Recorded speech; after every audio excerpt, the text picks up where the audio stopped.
welcome to 16 Valver. And first of all, an apology for taking 10, 11 months to get this video out to you. I'm sorry about that. It's been challenging this year, to say the least. And the XM has taken a bit of a back seat video wise, not in actual progress, but video wise. So I'm here finally to show you what I've actually bought. Problem is, it's the coldest day of the year. It's about like -2 at the moment, and it's horrible. So what I'm going to do actually, instead of showing you around the car, because as you can see from the pictures, it's frozen. It's very, very, very frozen. So instead, I'm going to get it in the back, and I'm going to pretend to be chauffeured around by Pierre, and just take you through exactly what's happened and where we're at with this floaty French beauty.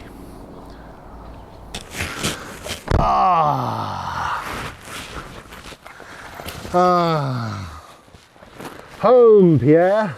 And don't spare the... Oh, I don't know what the French for horses is. So excuse how togged up I am. He's freezing. It's like -3 or something. I think, as you can tell, it's a winter wonderland in here. So what did I do then? Well, after I bought the Clio, I was not going to buy another car until I got that sorted out. Guess what happened? I was on eBay, just like the Clio, and just, you know, definitely not looking for another car. And then this came along. This being a 1992 XM, but a phase 1, which I always seem to want these days. It's a funny, I don't know why, but my tastes have definitely changed, because when I was younger, I only ever really liked the facelift version of certain cars. I thought the originals were, yeah, pretty sort of rubbish looking, or not as good as the updated version. And I've completely swung the other way. I don't know how you feel about cars and what they look like, whether originality, the original form is better than sort of an updated version. But yeah, I'm completely the opposite way now. Original is best. Series 1s are the way to go, you know, Mark 1s, the first of their breed. So I saw this, and you just don't see them very often. You don't see a Series 1 XM very often. So it was on for not a considerable amount of money. It was less than 1,000, and I think it's been on for a while. After I bought it, a lot of people had said, oh, I've seen that one. Oh yeah, I was going to look at that one, and stuff like that. Well, I was the moron that bought it. There's a surprise. As soon as I saw it, I messaged the guy, very nice bloke, asked him a few bits and bobs about it, made an offer. He accepted, I think because he knew that I wasn't just going to break the car, that I was actually going to try and fix it and get it going. So he accepted. And what I bought was a car that had sort of not that long ago failed its MOT. I think it was, well, in fact, I took the liberty of taking the sheet out. It failed, it was a while actually. It failed in June of 2021. The guy had it for a few years, and sort of, he'd obviously, you know, he hadn't put a lot of money into it, but he kept it going. And that's the kind of car that I've bought, just like with the Clio, not so much with the Mondeo, but with the Focus as well. Cars that have been kept going. They haven't been lavished with money and time and love. They've just been kept going. Get past the next MOT. Make sure you get past the next MOT. And that's where I come in. Old Muggins comes in and comes and buys them in a pretty rough state. And this really is one of the roughest ones.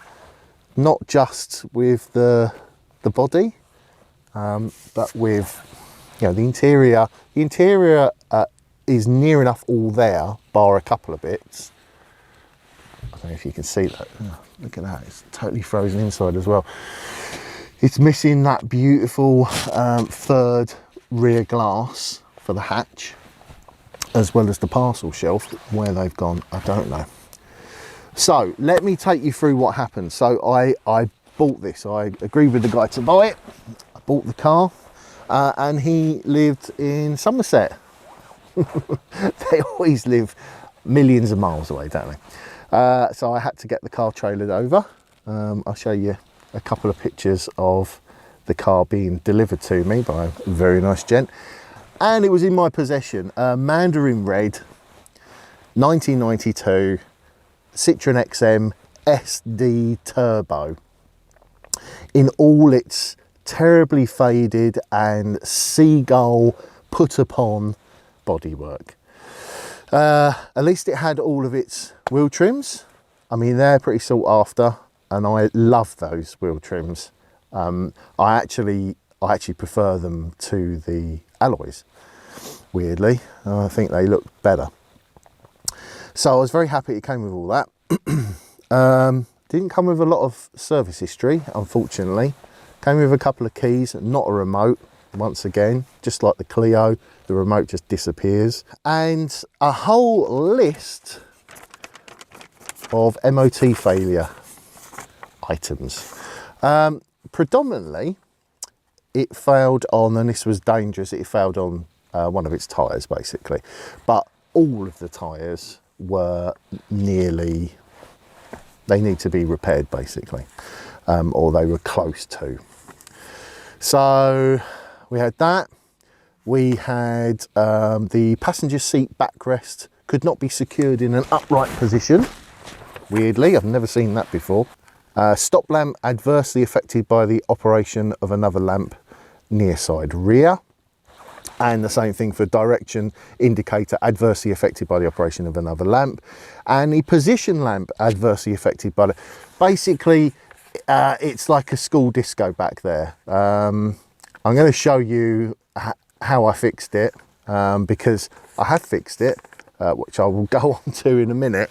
I'll try and bring you up to speed with what I've done. Rear lights all out of whack, look terrible.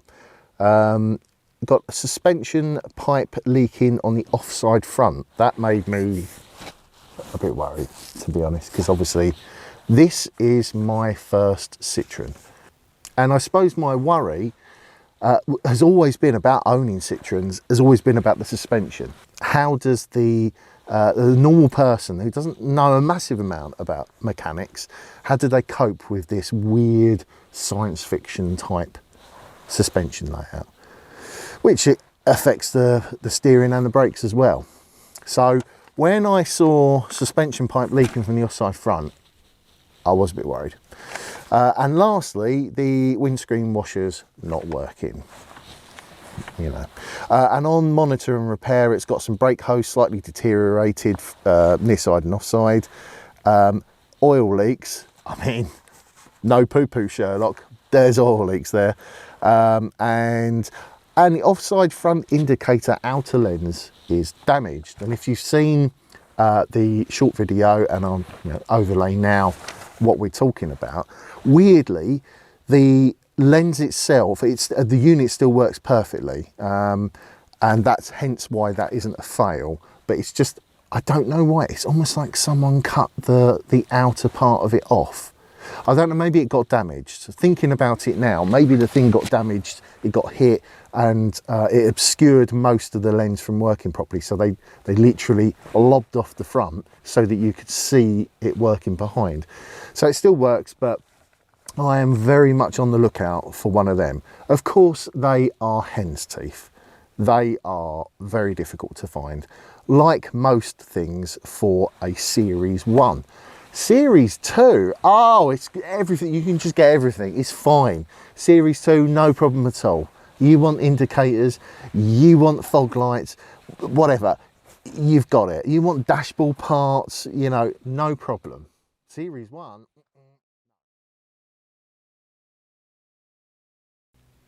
Okay, so when I got the car, I was immediately struck by just how terrible the bodywork is. as you can see with the footage, just look at the roof. I've got yet another weld map on my roof. Look, there's Africa and there's the Americas. It's just, what is it about roofs? All the cars, even the Mondeo's roof is a bit rubbish. All 4 of my cars have got terrible roofs. Anyway, I digress. The XM's bodywork is poor. Yeah, the wing is just sun bleached and pickled. The roof's gone. It's got scratches galore, dents here and there. I haven't said the word yet, have I? Well, let's not do the word. Let's do the noise. Rust. It's got a little bit.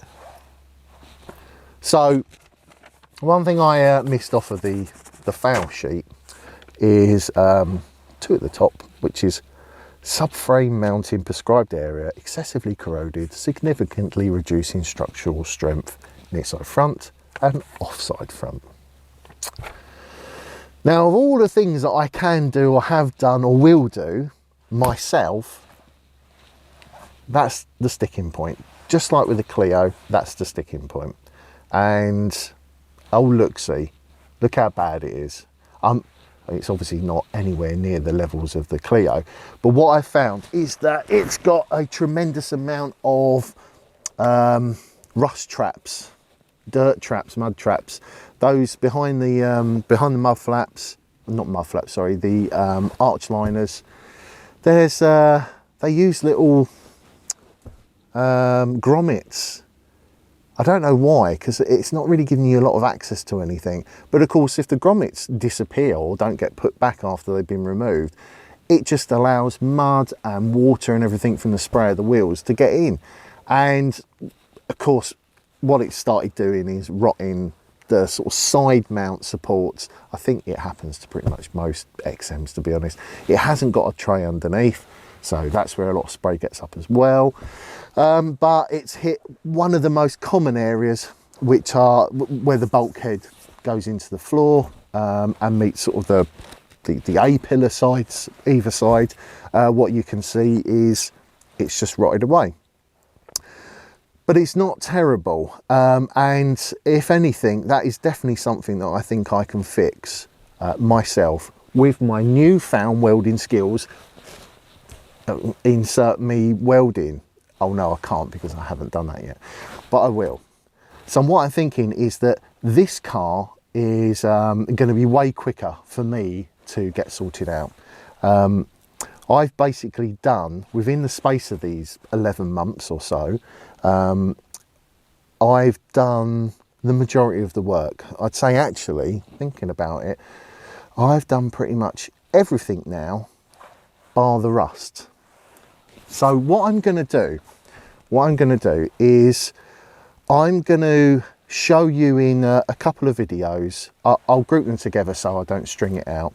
I will show you what's happened. I'll show you me removing the ugliest tow bar in the world, and no one is going to beat that tow bar. It's hideous, and it also weighed an absolute ton. I'm going to show you me getting rid of that. I'm also going to show you me sorting out the rear lights. I will fix the windscreen washers, front and rear. Oh yeah, I fixed the glove box as well. Oh, I mean, that was satisfying. That was very satisfying. Did a little hack as well. I'll have to put that on there. Clickbait it up. Life hacks to fix your Series 1 glove box. So yes, we are nearly there, and it means that I just got to get that welding done. 2 bits, get the welding done, and then I think it's MOT time. And when it's MOT time, I will show you exactly what my plans are for it, what I'm going to do. I don't know whether you're going to like it or not. We'll see. So there you have it. There's the magnificence of the XM in all its stinky glory. What do you think? What do you think? Do you think I've done yet another masterpiece of buying? My purchasing power is just unrivaled in its rustiness. What have I done? Well, join me soon. I'll be putting out the first video, which is Operation Get Rid of the Oil Tanker stuck on the back of this car. That'll be the next video. And as for getting this ready, it's nearly there. It is really near. So don't worry, it's not going to take long, and this thing will be on the road, and we can review 1990s Car of the Year. Thanks for watching. See you soon.